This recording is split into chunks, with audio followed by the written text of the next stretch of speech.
अस्सलाम वालेकुम दोस्तों, क्रिकेट फैंस के लिए लेटेस्ट अपडेट यह है कि बाबर आजम की टी20 वर्ल्ड कप से पहले न्यूजीलैंड के खिलाफ हुई बड़े अरसे के बाद as a captain press conference हुई, जिसके अंदर काफी ज्यादा चीजें बाबर आजम ने इंकशाफ किया, काफी ज्यादा चीजों को क्लियर किया कि उनके बीच और शाहिन अफरीदी के बीच क्या रिफ्ट है, क्या वो जो कैंप के अंदर जो खबरें सामने आई थी वो क्या उनमें हकीकत थी नहीं थी, या कि सिर्फ वो मीडिया रिपोर्ट्स के ही मुताबिक थी। तो क्या अपडेट आ रही है इसके ऊपर जरा बात करेंगे, बाबर आजम ने क्या बोला और साथ साथ उन्होंने ओपनिंग जोड़ी को लेकर बात की और वर्ल्ड कप का क्या स्क्वाड इन्हीं 17-18 मेंबर्स में से ही पिक होगा या कोई बाहर का अंदर आ सकता है। तो क्या अपडेट आ रही है, जरा इस चीज को भी क्लियर करेंगे। खैर, सबसे पहले बात करते हैं उनसे सबसे पहले जो सवाल हुआ, सवाल आखिर में होता है, लेकिन असल में पूरी प्रेस कॉन्फ्रेंस का जो सबसे कीमती सवाल था वो यही सवाल था जो एक बड़े अच्छे जर्नलिस्ट हैं उन्होंने ये सवाल किया, और बड़ा अच्छा सवाल आखिर के अंदर, ये सवाल बिल्कुल आखिरी सवाल हुआ ये, और सवाल था कि क्या कैंप के अंदर, आर्मी कैंप के अंदर आप लोगों के बीच जो है वो क्या चीजें चल रही थी, क्या जो खबरें आ रही थी उनमें क्या सदाकत थी, क्या हकीकत थी, या फिर वो सिर्फ मीडिया की हद तक थी। क्या आप और शाहिन अफरीदी और बाबर आजम के बीच क्या चल रहा था, वो कप्तानी से हट जाना, फिर शाहिन अफरीदी का वो इंस्टाग्राम स्टोरी शेयर करना, फिर उसके बाद वो जो शाहिन अफरीदी का कैंप को छोड़कर चले जाना, तो इसके बीच क्या चल रहा था। अचानक सिलेक्शन कमेटी का ट्रेवल कर जाना, आर्मी कैंप, साथ साथ बहुत सारी चीजें हुई जो मीडिया रिपोर्ट्स के मुताबिक कुछ हकीकत भी थी। लेकिन बाबर आजम बोलते हैं कि मुझे तो ये चीजें ही आप लोगों से यानी मीडिया के थ्रू ही पता चली, हमको तो ये चीज पता ही नहीं है कि हमारे बीच कोई इस तरीके की कॉन्वर्सेशन हुई है या कोई इस तरीके की कोई हिंट भी मिला हो, तो हमारे बीच तो ऐसा कुछ नहीं है। और शाहिन अफरीदी और बाबर आजम बोलते हैं, बाबर आजम ने बोला कि हमारा बॉन्ड अभी से नहीं है मेरे साथ शाहिन अफरीदी का, बल्कि वो काफी अरसे से अब बहुत पुराना बॉन्ड है और ये इंशाल्लाह वो कहते हैं बरकरार रहेगा और हमारे बीच ऐसा कुछ नहीं है। मेरा बाबर आजम बोलता है कि मेरा शाहिन अफरीदी का असल इवन सबका जो एम है वो पाकिस्तान के लिए खेलना है, चाहे मैं कप्तान हूं चाहे वो कप्तान हो, खेलना सिर्फ पाकिस्तान के लिए है। तो ये उन्होंने इस चीज को क्लियर किया कि हमारे बीच इस तरीके की कोई चीज नहीं हुई, जो आप लोगों को खबरें जो है वो मीडिया पे चलती रही कि जरा पता नहीं क्या हो रहा है, पता नहीं क्या नहीं हो रहा। साथ साथ एक और चीज उन्होंने क्लियर की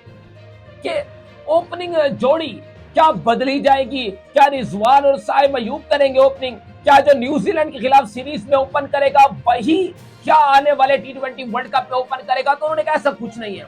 न्यूजीलैंड के खिलाफ हम जो मल्टीपल जो हमने कॉम्बिनेशन बनाने हैं वो ट्राई आउट करेंगे, हम चीजों को मुख्तलिफ डायरेक्शन में जो है वो लेकर चलेंगे, फिर हम ये चीज आइडेंटिफाई कर लेंगे इंग्लैंड के खिलाफ, आयरलैंड के खिलाफ कि क्या राइट कॉम्बिनेशन है और क्या राइट ओपनिंग बल्लेबाजी, ओपनिंग जोड़ी कौन सी होगी, क्या मैं या रिजवान करेंगे, क्या मैं या साइम अयूब, या बाबर आजम ने बोला है या रिजवान और साइम अयूब करेंगे। इस पर आपको जो क्लैरिटी है वो इंग्लैंड के खिलाफ सीरीज में मिलेगी। और इवन उनसे ये सवाल भी हुआ कि क्या ये जो स्क्वाड आप लोगों ने न्यूजीलैंड के खिलाफ पिक किया है,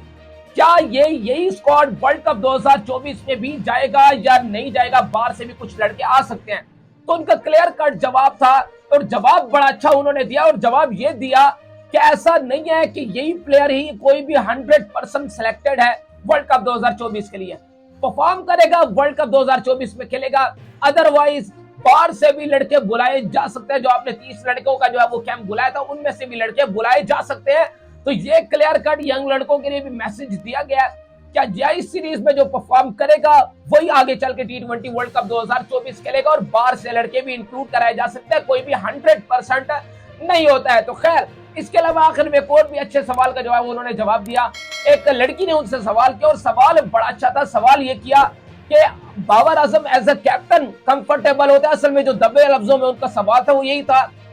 कि लोग आपको हंसता खेलता हुआ, खास तौर पर जो आप जब